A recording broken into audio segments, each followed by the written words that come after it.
Hello children, welcome to AIMS India's online classes. So in today's class, let us learn about reflection. Look at the following beautiful sceneries in nature. They have the reflected mirror images along the dotted line. Here the dotted line is missing, so I'll draw a line, okay? So what is this reflection? What do we mean by the reflected mirror images? In the water, we see our reflection. Yes, see, as you can see here, the image or the what the scenery is only this much. The actual scenery, the mountains are present only here, but because there is water below here and we can see our reflection in water, so the same scenery is reflected in the water as well. And why is it called as a mirror image? As we have discussed in the previous class, mirror image are exactly the same. So exactly the same scenery is reflected in the water. Even here we can see the scenery above the water. What is this? We are having trees and mountains. Again, due to the presence of water here, the same scenery is reflected as it is, children. It is reflected as it is in the water. So this is nothing but the reflection. Reflection can be seen in water and also in mirrors. Now look at the pictures and their reflected images. They are like mirror images. Yes. So what is this? This is the original picture and this is the reflected. Original and reflected. Original and reflected. Okay, understood. That means when you have a mirror here, when we place a mirror here, this is what you will see in the mirror. When you place a mirror here, this is what you will see in the mirror. This is the reflected image, the image that is seen in the mirror. They are like mirror images. Now you might get confused between the symmetry that we have learned and this reflected images. See children, if we have B, say the letter B, the alphabet B. What is the line of symmetry here? Here, this dotted line in the middle becomes the line of symmetry. It is dividing the given alphabet into two halves into two mirror halves. The whole letter is already present and our line of symmetry is dividing it such that both the parts are the mirror halves of the given alphabet. Now when it comes to reflection or the mirror image, that means we have to draw what we see in the mirror. How can we see in the mirror? If you keep the mirror here, you can see that the direction is changed. Here it is be like this, right? It would be like this. Now this is the reflection of our alphabet B, or nothing but the reflected image. Understood children? Symmetry is found in the same object. The same object or in the letter itself we will find a line of symmetry such that the given alphabet or the given object is divided into two mirror halves. But here what is the reflection? Reflection is what we see in the mirror or in the water. So when we place a mirror here, this is what we see as a reflection. Okay, you can take a mirror and check for yourself to understand better children. You can take a mirror and check how is it shown in the mirror. How do we see this alphabet B in the mirror? Now that becomes our reflection. How do we see it in the mirror becomes our reflection. If I place the mirror here, how will it be this? It would be the same. This is how it will look. If I place the mirror here, this is how it will look. If I place the mirror here, this is how it will look. Understood children? We have to draw the opposite side. We have to draw the reflection of what we see. That is the difference between our reflected images and the symmetry. Symmetry is within the same object. We are dividing it into two mirror halves. And reflection is nothing but we are drawing the mirror image. Even here, see children, this is like this. Yes, the iron box is starting from here to here, but in the reflection what are we seeing? It is like this. So it's in the opposite direction. That is what is called as reflection. Left becomes right and right becomes left in the reflection. Now look at a few more examples of reflected images. Again, see, if you take this for example, if it was symmetry, then you would have got this figure, and then you had to find out the line of symmetry, which would have been this. Yes, when you fold this figure along the dotted line, you can see that both the halves are mirror halves and both overlap each other. But as we are looking at the reflected images, this is the original image, and if we place a mirror in the middle, what will be reflected, children? This will be reflected. This will be reflected. I hope this is clear. The difference between reflected images and symmetry. Reflection and symmetry. These two are very close concepts, but there is a difference in between them. Again, if you look at the figure 1, see, the you have to take care of one thing, children, that in reflected images the direction changes. See, here this is left and this is right. The arrow mark is on the right and the plane is on the left. But here when it comes to the reflected images, the arrow mark is on the left and the plane is on the right. Yes or no? Even here, see, the pointed edge here is on the right side and the flat is on the left side. But when it comes to the reflection, the pointed edge is on the left side and the flat edge is on the right side. So this is what you have to take care while drawing the reflected images, or when choosing the reflected images from the given options. The what do you say, the direction changes. The direction of the figure or the object changes when it is reflected. So you can observe these figures carefully here to understand how reflected images look. These are again few more examples. See, this is how it is. When it comes to reflection, it has changed in the opposite direction. Again, the number 3, the reflection becomes in the opposite direction. Now project. Look at some shapes. Find the reflected images. Observe whether the reflected image is the same as the original one. One such example is shown here. If you look at these two shapes here, children, here is the alphabet E. The reflected image is not the same as the original one. Is it? No, right? Again, this is also a difference between symmetry and reflection. In symmetry, suppose if we have the alphabet 3. Now, when I draw a line of symmetry in the middle, both are the same. No, nothing. Okay. What is this? E. The reflected image is like this. It is in the opposite direction. So, both the original image and the reflected image are not the same. So, what is our project here? We have to draw, we have to take some shapes and then find out its reflected images. Now, from those we have to point out those shapes that are having the reflected image same as the original one. For example, if you take circle, now can you tell me which is the original one and which is the reflected one? No, we cannot distinguish. Why? Because both are exactly the same. The original and the reflected image are exactly the same for circle. Now we have to find out few more shapes. What is this? If we take square for example, what will be the reflected image? Again, the reflected image will look something like this. Now both the original and the reflected images are the same.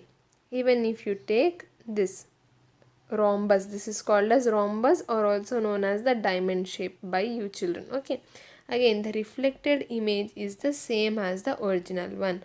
So for shapes like this, the reflected image is same as the original one. Now what is your task here? You have to find out few more such images where the reflected image is the same as the original one. Now exercise 1.11.9. Draw the reflected images of the following shapes.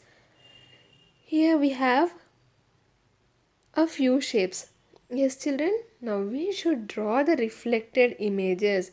Yes, keep in mind while drawing the reflected images, the direction changes. Now, coming to the first shape, we're having a baseline, so I'll start with that. We're having the straight line at the left side. So that means in the reflection, the straight line will be on the right side. Then we have this slanting line. So, slanting line. Is this clear, children? Now this becomes our reflected image for the first one. Now for the second one, see this line is like this. From right to left. So see it is slanting from right side to the left side. So in the reflection, it will slant from left side to the right side. Then we have this. Then even below we have this one, and then we have this line segment. So this becomes our reflected image for the image 2. Now coming to 3, it is a C shape. So we have to draw a reverse C shape. Again we have an inner C. So an inner C. My drawing is not a perfect, children, but I hope you are able to understand the concept of reflected images here.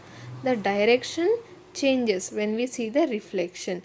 Even you, if you want, you can observe this using a mirror. And coming to the last one, the pink figure here, children. This first we are drawing the line, and then here if you observe, these triangles are to the left side of the line. This is the line and the triangles are to the left side of the line. So in the reflection, the triangles will be placed to the right side like this. Okay, there is not enough space here, so I will show it here, children.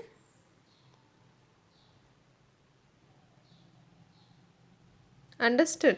Like this. So this is what reflected images are. This is how we can draw reflected images for the given shapes. Now question 2, tick the correct reflected images for the following figures. Now this is a multiple choice question. The original image, these are the original images, and for these we have to select the reflected image from the following options. If you look at the first one, here the pointed arrow is to the right side and this V shape is to the left side. Yes. Now in reflection, what does it happen? It becomes the reverse. This should come to the left side. Now if you look at the options, the first one is the same as the original image, so no. Now coming to the second one, this is to the down, but we want it to the left.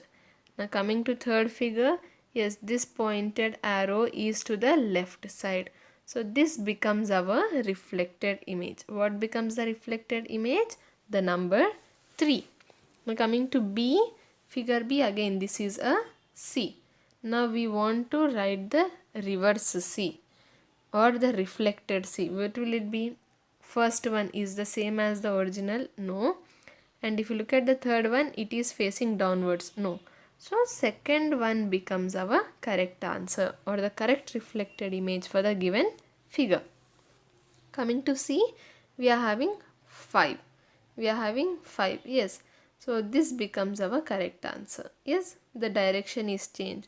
These are not the correct reflected images. Now coming to the next topic, that is tessellations. In the previous class we have studied about tiling shapes. Now shapes that fit into each other without leaving any gaps are known as tiling shapes. Shapes that do not fit into each other without leaving gaps are known as non-tiling shapes. Now what is this, children? For those who have already learned about tiling shapes in your previous classes, it is okay. So for those who haven't learned about what are tiling shapes, let us look. What is this? Shapes that fit into each other without leaving any gaps. For example, see this. The shapes that fit into each other without leaving any gaps. Can you see any gaps here, children? No. Yes, so as we cannot see any gap here, these are called as tiling shapes. Now when we have some shapes that do not fit into each other without leaving any gaps, here they are not fitting into each other, they are leaving certain gap in the middle. So what are they called as? Non-tiling shapes. Is this clear? What are tiling shapes? We are having two types of shapes. One is tiling shapes and the other one is non-tiling shapes. When the shapes fit into each other without leaving gaps, when the shapes fit into each other without leaving gaps, they will be called as tiling shapes, and when the shapes do not fit into each other, they will be called as non-tiling shapes, children. Now tiling means covering an area with tile. Now these tilings are also known as tessellations. All shapes do not tessellate. Look at some examples of shapes which tessellate and which do not tessellate. So what is this? That is what we have learnt about tiling shapes and non-tiling shapes, right? Now what is this tiling actually? Tiling means covering an area with tiles. If you observe in our homes, that is if you observe especially in the bathrooms, children, in the washrooms, you can see that the walls are not made of simply walls. We can see tiles on the walls. If you want, you can ask your parents to show where tiles are in your home. Yes, we can see these tiles in the washrooms, in kitchen, and also in the normal living rooms. At the bottom, only at the bottom tiles are placed. So when we cover an area with the tiles, understood? Tiles, when we cover an area with tiles, it is called as tiling. The process of covering an area is known as tiling. Now these tilings are known as tessellations. Now what is the other name for tiling? It is also known as tessellations. Now all shapes do not tessellate. So again, if you go and observe in your house how the tiling is done, we'll see that the tiles are placed such that there is no gap between one another. For example, if this is the entire wall, children, and only in the bottom half I am going to place the tiles. See, we will not place the tiles like this. As you can see here in the blue tiles, there is some gap. Yes or no? So we will not place tiles like this. So how will we place the tiles? I'll show you. We will place them such that there is no gap between. There is no gap in between them. Understood? Like this. We'll place it such that there is no gap in between the tiles. Is this how we place the tiles is known as tilings. This process is known as tiling or also known as tessellations. And what are they saying? All shapes are not fit to be. All shapes do not tessellate. Look at some examples of shapes which tessellate and which do not tessellate. If we take these squares for example, you see here we can arrange these squares such that there is no gap in between them. That is nothing but these are tiling shapes. Just now we have learned, right, when the shapes fit each other without leaving any gaps, they are called as tiling shapes. So as they are tiling shapes, we use them for tiling. Yes or no, children? So this is example of a shape which tessellates. Or else you can take an example of triangle as well. When we have a triangle shaped tiles, another triangle will be placed here, then here, then here, here, like this.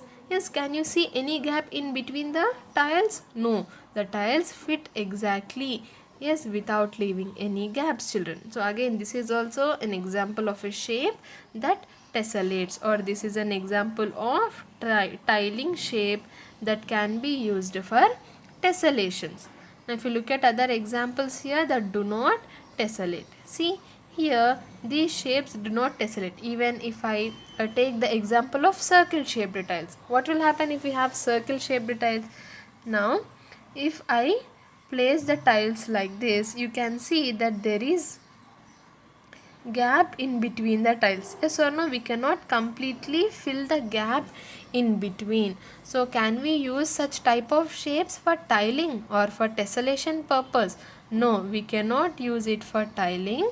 So these shapes are an example of a shape that do not tessellate. What is the in summary, what did we learn just now, children? We have learned that there are few shapes that can be used for tiling and few that cannot be used for tiling. Now what is tiling? Tiling means covering an area with tiles, and the other name for tiling is nothing but tessellations. Now, did you know beehive constructed by honeybees is also a tiling pattern? When we look at the beehive, what is the beehive, children? I hope you all know honeybees, right? We all know about honeybees. We know that honeybees make honey. And where do these honeybees live? They live in beehives, and also from this beehive, this is the figure of, are you able to see this picture here, the golden color one?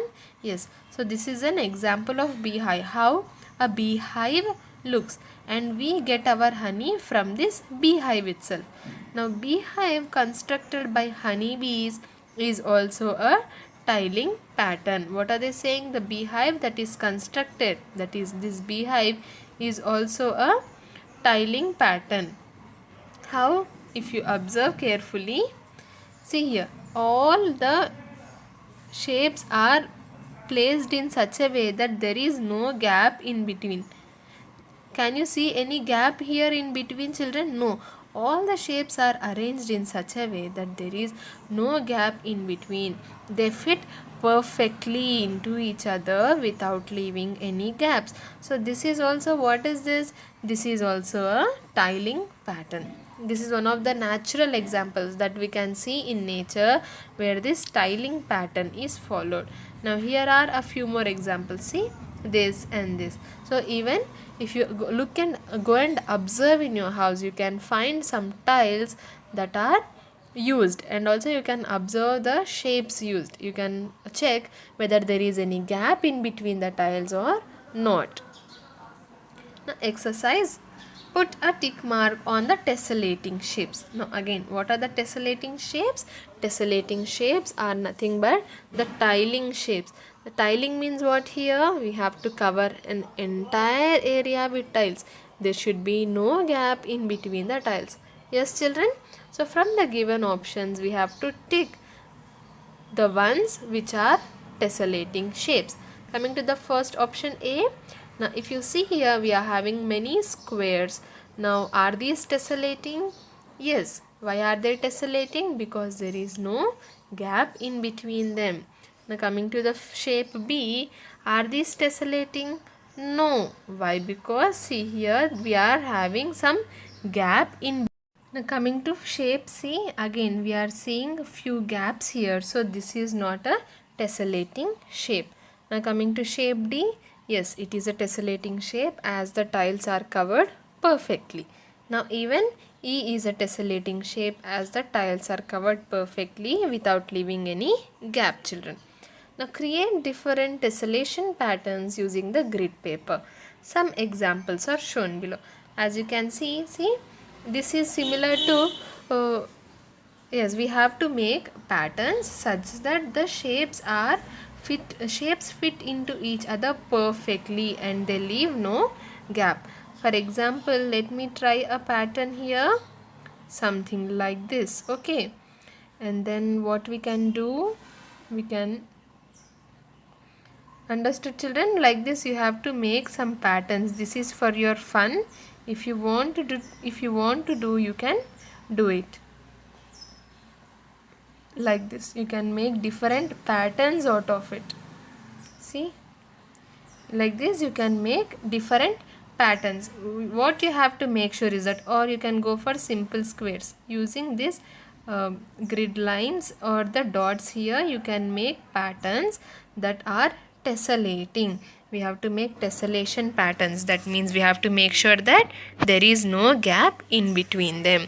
So with this, we've come to the end of today's class, children. And this is the end of our chapter geometry. I hope whatever you have learned in this chapter is clear, and we'll continue with multiple choice questions in the coming class. Please visit our website www.aimstoday.in for other information regarding online classes, quizzes, live worksheets, DIY activities, English classes and coding. Thank you for watching our video. Please subscribe our channel and press the bell icon for receiving latest updates.